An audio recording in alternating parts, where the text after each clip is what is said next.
अस्सलाम वालेकुम ਤੁਸੀਂ ਵੇਖ ਰਹੇ ਹੋ ਸਾਕ ਮੁਸ਼ਤਾਕ की दुनिया A232। ਅੱਜ ਅਸੀਂ ਗੱਲ ਕਰਾਂਗੇ ਆਂਡੇ ਦੇ ਬਾਰੇ ਕਿ ਆਂਡੇ ਨੂੰ ਕਿਸ ਤਰ੍ਹਾਂ ਮਹਿਫੂਜ਼ ਰੱਖਿਆ ਜਾ ਸਕਦਾ। ਆਂਡੇ ਦਾ ਕਾਰੋਬਾਰ कैसा है। भाई हुनी डेली कितना पैसा कमा रहे हैं। अस्सलाम वालेकुम भाईजान। वालेकुम सलाम जी। की हाल है भाई? अल्हम्दुलिल्लाह जी। अच्छा भाई अपना की कारोबार है? अपना अंडे का काम है जी भाई। अच्छा नाल मरुंडा वगैरह रखा है। अच्छा ये मरुंडा जी? मरुंडा है 10 रुपए टिक्की भाई। अच्छा किन्ने दी सेल है?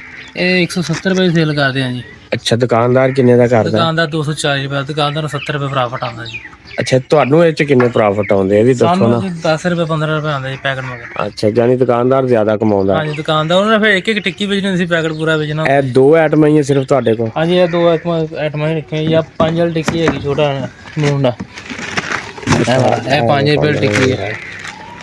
ਅੱਛਾ ਭਈਆ ਕਿੰਨੀ ਦੇਰ ਤੋਂ ਤੁਸੀਂ ਕੰਮ ਕਰ ਰਹੇ ਹੋ? ਮੈਨੂੰ ਭਾਈ ਤਕਰੀਬਨ 4 ਸਾਲ ਹੋ ਗਏ ਜੀ ਕੰਮ ਕਰਦੇ ਨੂੰ। ਅੱਛਾ ਹਾਂਜੀ ਇਸ ਤੋਂ ਇਲਾਵਾ ਵੀ ਕੋਈ ਕਰਦੇ ਕੰਮ ਹੀ ਹੈ? ਨਹੀਂ ਇਹੀ ਹੈ ਜੀ ਬਸ ਇਹ ਠੀਕ ਹੈ ਅਲਹਮਦੁਲਿਲਾ ਸ਼ੁਕਰ ਹੈ। ਆਂਡੇ ਦਾ ਕੰਮ ਹੈ ਦੂਸਰਾ? ਹਾਂਜੀ ਅੰਡੇ ਜ਼ਿਆਦਾ ਅੰਡੇ ਦਾ ਕੰਮ ਹੀ ਹੈ। ਅੱਛਾ ਡੇਲੀ ਕਿੰਨੀਆਂ ਕਿ ਟਰੇਵਾਂ ਸੇਲ ਹੋ ਜਾਂਦੀਆਂ? ਡੇਲੀ ਭਾਈ 4 ਪੇਟੀਆਂ 5 ਪੇਟੀਆਂ ਯਾਨੀ ਕਿ 48 ਟਰੇਆਂ ਜਾਂ 60 ਟਰੇਆਂ ਜੀ ਸੇਲ ਕਰ ਲੈਂਦੀਆਂ। ਅੱਛਾ ਆਂਡਾ ਕਿੰਨੇ ਦਿਨ ਪਿਆ ਰਹੇ ਤੇ ਖਰਾਬ ਨਹੀਂ ਹੁੰਦਾ? ਇਹ ਜਿਹੜਾ ਫਰੈਸ਼ ਆਂਡਾ ਹੁੰਦਾ ਨਾ, ਹਾਂਜੀ ਬਿਲਕੁਲ ਜਿਹੜਾ ਫਰੈਸ਼ ਆਂਡਾ ਹੁੰਦਾ, ਹਾਂਜੀ ਇਹ ਸਰਦੀਆਂ ਵਿੱਚ ਤਾਂ 1.5 ਮਹੀਨਾ ਕਿਤੇ ਨਹੀਂ ਜਾਂਦਾ। ਅੱਛਾ ਤੇ ਜਿਹੜਾ ਹੁਣ ਸਟੋਰ ਦਾ ਆਂਦਾ ਵਾ ਉਹ 2-4 ਦਿਨਾਂ ਬਾਅਦ ਖਰਾਬ ਹੁੰਦਾ, ਲੇਕਿਨ ਆਪਾਂ ਫਰੈਸ਼ ਆਂਡਾ ਵੇਚਦਾ, ਆਪਾਂ ਸਟੋਰ ਵਾਲਾ ਕੰਮ ਨਹੀਂ ਕਰਦੇ। ਅੱਛਾ ਸਾਨੂੰ ਇਹਦਾ ਵੇਖਣ ਵਾਲਿਆਂ ਭਾਈਆਂ ਨੂੰ ਔਰ ਸਾਨੂੰ ਇਹਦੀ ਕੁਛ ਸ਼ਨਾਖਤ ਵੀ ਦੱਸ ਦਿਓ ਵੀ ਆਂਡਾ ਖਰਾਬ ਹੋਵੇ ਤੇ ਉਹਦੀ ਕਿਸ ਤਰ੍ਹਾਂ ਪਰਖ ਕਰ ਉਹਨੂੰ ਇਹ ਸਕਦੇ ਹਿਲਾ ਕੇ ਦੇਖੋਗੇ ਉਹ ਖਟ ਕਰਦਾ ਹੋਏਗਾ ਅੰਦਰ। ਅੱਛਾ ਇਸ ਤੋਂ ਇਲਾਵਾ ਹੋਰ? ਇਸ ਤੋਂ ਇਲਾਵਾ ਉਹਨੂੰ ਜੋ ਆਂਡਾ ਕਾਲਾ ਹੋ ਜਾਂਦਾ, ਦਾਣੇਦਾਰ ਜਿਹਾ ਹੋਏਗਾ ਜਾਂ ਅੰਦਰ ਰੰਗ ਚੇਂਜ ਹੋ ਜਾਂਦਾ। ਅੱਛਾ ਜਿਵੇਂ ਸਟੋਰ ਚੋਂ ਬਾਹਰ ਨਿਕਲੇਗਾ ਨਾ, ਹਾਂਜੀ ਉਹ ਸਟੋਰ 'ਚ ਨਮੀ ਹੁੰਦੀ ਹੈ, ਬਾਹਰ ਆਏਗਾ ਧੁੱਪ ਲੱਗੇਗੀ ਥੋੜਾ ਕਾਲਾ ਹੋ ਜਾਏਗਾ, ਉਹਦੇ ਦਾਣੇਦਾਰ ਜਿਹੇ ਹੋ ਜਾਏਗਾ, ਖਿਲੇ ਲੱਗ ਜਾਏਗਾ ਫੌਰੀ। ਭਾਈ ਹੁਣੀ ਤੁਹਾਨੂੰ ਖਰਾਬ ਤੇ ਸਹੀ ਆਂਡੇ ਦੀ ਸ਼ਨਾਖਤ ਦੱਸ ਰਹੇ ਆ ਕਿ ਅਗਰ ਜਿਹੜਾ ਆਂਡੇ ਦਾ ਛਿਲਕਾ ਬਿਲਕੁਲ ਸਾਫ਼ ਹੋਵੇ, ਚਮਕਦਾਰ ਹੋਵੇ ਤੇ ਆਂਡਾ ਠੀਕ ਹੁੰਦਾ ਜੇ, ਅਗਰ ਮੈਲਾ ਹੋਵੇ ਤੇ ਖਰਦਰਾ ਹੋਵੇ ਤੇ ਆਂਡਾ ਖਰਾਬ ਹੁੰਦਾ ਜੇ। ਇਹ ਵੀ ਇੱਕ ਸ਼ਨਾਖਤ ਜੇ। ਅੱਛਾ ਇੱਕ ਪੇਟੀ ਦੇ ਵਿੱਚ ਕਿੰਨੀਆਂ ਟਰੇਵਾਂ ਹੁੰਦੀਆਂ ਨੇ? 12 ਜੀ। ਇੱਕ ਟਰੇ ਦੇ ਵਿੱਚ ਭਾਈਜਾਨ 30 ਆਂਡੇ ਹੁੰਦੇ ਜੇ। ਅੱਛਾ ਭਾਈ ਆਂਡੇ ਦਾ ਜਿਹੜਾ ਰੇਟ ਵਾਧਾ ਘਟਦਾ ਰਹਿੰਦਾ, ਹੁਣ ਇਸ ਵਕਤ ਸੀਜ਼ਨ ਹੈ ਯਾਨੀ ਕਿ ਸਿਆਲਾਂ ਨੂੰ ਜ਼ਿਆਦਾ ਜਿਹੜਾ ਇਹ ਸੇਲ ਆਂਡਾ ਹੁੰਦਾ, ਇਸ ਵਕਤ ਪੇਟੀ ਦਾ ਕੀ ਰੇਟ ਹੈ ਇਹ ਦੱਸੋ?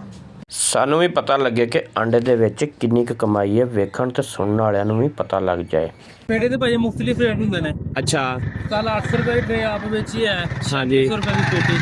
ਅੱਛਾ ਜਦੋਂ ਸਟਾਰਟ ਹੋਇਆ ਸੀ ਆਂਡਾ ਉਦੋਂ ਕਿੰਨੇ ਤੋਂ ਹੋਇਆ ਸੀ? ਪੇਟੀ ਕਿੰਨੇ ਦੀ ਸੀ ਜਦੋਂ ਮੈਂ ਕੰਮ ਸਟਾਰਟ ਕੀਤਾ? ਹਾਂਜੀ ਇਸ ਸੀਜ਼ਨ ਦੇ ਵਿੱਚ? ਇਸ ਸੀਜ਼ਨ ਦੇ ਵਿੱਚ ਜਦੋਂ ਮੈਂ ਸਟਾਰਟ ਕੀਤਾ ਤਕਰੀਬਨ 7000 ਦੀ ਪੇਟੀ ਸੀ। ਅੱਛਾ ਇਸ ਟਾਈਮ 10000 ਤੇ ਪਹੁੰਚ ਗਈ ਹੈ। ਤੁਸੀਂ ਸਟਾਕ ਕੀਤਾ ਸੀ ਜਾਂ ਨਹੀਂ? ਨਹੀਂ ਅਸੀਂ ਸਟਾਕ ਨਹੀਂ ਕਰ ਰਹੇ, 2-3 ਦਿਨਾਂ ਦਾ ਮਾਲ ਲੈਣਾ ਚਾਹੀਦਾ, ਵੇਚ ਲਈਦਾ, ਫਿਰ ਹੋਰ ਲਿਆਈਦਾ ਜਾ ਕੇ ਬਾਹਰ। ਅੱਛਾ ਅਗਰ ਕੋਈ ਭਾਈ ਇਹ ਕੰਮ ਸ਼ੁਰੂ ਕਰਨਾ ਚਾਹਵੇ ਤਾਂ ਉਹਦੇ ਵਾਸਤੇ ਕੀ ਪੈਗਾਮ ਹੈ? ਠੀਕ ਹੈ ਕੰਮ ਰੋਜ਼ੀ ਬਣਦੀ ਹੈ? ਹਾਂਜੀ ਅਲਹਮਦੁਲਿਲਾ ਰੋਜ਼ੀ ਬਣਦੀ ਹੈ, ਬੜੀ ਸੋਹਣੀ ਰੋਜ਼ੀ ਬਣਦੀ ਹੈ। ਅੱਛਾ ਮਾਸ਼ਾਅੱਲਾ ਜੀ। ਅੱਛਾ ਤੁਸੀਂ ਡੇਲੀ ਯਾਰ ਦੋਵੇਂ ਆਈਟਮਾਂ ਤੋਂ ਕਿੰਨੀ ਦਿਹਾੜੀ ਬਣਾ ਲੈਂਦੇ ਆਪਣਾ ਖਰਚਾ ਕੱਢ ਕੇ?